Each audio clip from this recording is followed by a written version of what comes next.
రావులపాలెంలో NREGS road శంకుస్థాపనకి విచ్చేసిన తెలుగుదేశం నాయకులు, కార్యకర్తలు, బీజేపీ నాయకులు, కార్యకర్తలు, అదేవిధంగా జన సైనికులకి, ఇక్కడికి విచ్చేసిన అందరికీ, అధికారులకి అందరికీ కూడా నా ధన్యవాదాలు తెలుపుకుంటున్నాను. మనం ముందుగా చెప్పుకోవాల్సింది ఏంటంటే 6 నెలల క్రితం మనము మన తెలుగుదేశం ప్రభుత్వం అధికారంలోకి రాకముందు ఏదైతే చెప్పుకున్నామో, ఒక్క ముఖ్యమంత్రి చంద్రబాబు నాయుడు గారు వస్తేనే సంక్షేమము, అభివృద్ధి సమపాలనలో చేయగలిగిన సమర్థవంతమైన నాయకుడు ఆయన అని చెప్పి మనం ఎలాగ చెప్పుకొని మనము ప్రచారం చేసి తెలుగుదేశం ప్రభుత్వాన్ని అధికారంలోకి తీసుకొచ్చామో, దానికి ధీటుగా ఈరోజు మన ముఖ్యమంత్రి చంద్రబాబు నాయుడు గారు, అదేవిధంగా మన ఉప ముఖ్యమంత్రి పవన్ కళ్యాణ్ గారు, విద్యాశాఖ మంత్రి లోకేష్ గారు అందరూ కూడా వాళ్ళు ఇచ్చిన మాటలతో మనల్ని కనీసం నాయకులము తలెత్తుకొని ఊర్లలో తిరగలుగుతున్నాం. ఈరోజు ఈ రోడ్లేసి గత ప్రభుత్వంలో అధ్వాన్నమైన పరిస్థితి నుంచి కొంచెం కొంచెం బయటకు వస్తున్నాం. ఎందుకంటే అందరికీ తెలుసు వాళ్ళు ఖజానాని ఎట్లా చేసిపోయారో, గత ప్రభుత్వం, గత నాయకులు ఎంత నిర్వీర్యం చేశారో, ఎక్కడ ఏం దొరకద్దో వాళ్ళ పర్సనల్గాని చూసారే కానీ ప్రజలకి ఏం మేలు చేయాలి అని ఒక్కరు కూడా ఆలోచించిన పాపాన్ని పోలేదు.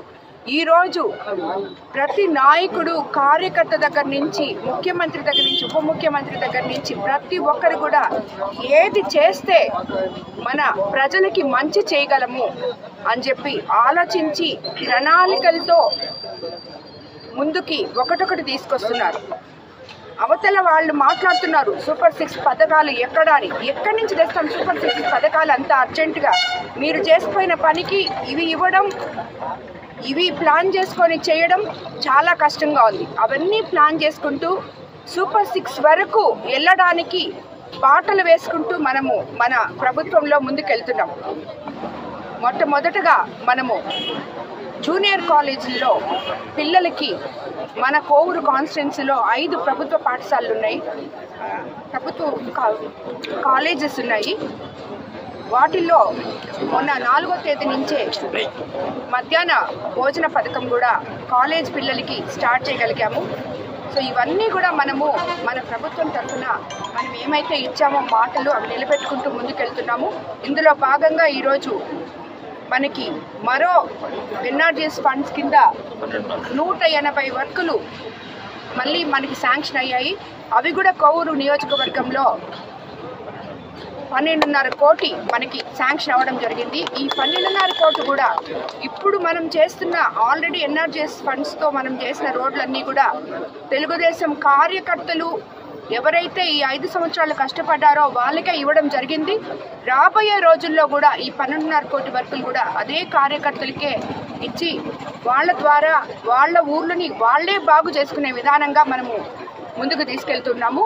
కాబట్టి ఇవన్నీ కూడా ప్రతి ఒక్కరూ, నేను చంద్రబాబు నాయుడు గారు మన మీద ముఖ్యమంత్రి ఎంత నమ్మకంతో మనకి ఇవన్నీ ఫండ్స్ అలాట్ చేస్తున్నారో అదే నమ్మకంతో నేను మీ కార్యకర్తలకి, నాయకులకి ఈ పనులు ఇవ్వడం జరుగుతుంది.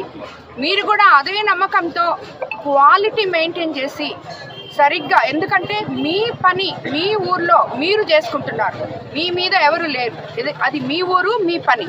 కాబట్టి ప్రతి ఒక్క నాయకుడు, కార్యకర్త బాధ్యత వహించి వీటిల్ని సక్రమంగా ముందుకు తీసుకెళ్లాలని, అధికారులు, నాయకులు సమన్వయపరుచుకొని అధికారులు కూడా దీంట్లో ఇన్వాల్వ్ అయ్యి క్వాలిటీ మెయింటైన్ చేస్తున్నారా లేదా అని చెప్పి సరిగా చూడాలని, ఎక్కడ కార్యకర్తల్ని ఇబ్బంది పెట్టకుండా వాళ్ళకి ఇచ్చిన పనులని వాళ్ళు సక్రమంగా నిర్వహించుకునేటట్టు మీ బాధ్యత ఉంది. సో కాబట్టి అధికారులకు కూడా చెప్తున్నాను, నేను ఎక్కడ లోపాలున్నా నేను ఒప్పుకోను. క్వాలిటీ చాలా మెయింటైన్ చేయండి. తర్వాత మీరు మళ్ళీ నాకు ఏం చెప్పినా నేను ఒప్పుకోను. సో కార్యకర్తలకు కూడా చెప్తున్నాను, ఇచ్చినది మీరు సద్వినియోగం చేసుకోండి, అధికారుల మాటలు వినండి, సరిగా చేయమని చెప్పి మిమ్మల్ని అందరినీ కోరుకుంటున్నాను. మరిన్ని వీడియోస్ కోసం ఛానల్ ని సబ్స్క్రైబ్ చేయండి. లేటెస్ట్ అప్డేట్స్ కోసం వాట్సాప్ ఛానల్ ని ఫాలో అవ్వండి. ఆ లింక్ డిస్క్రిప్షన్ లో ఉంది.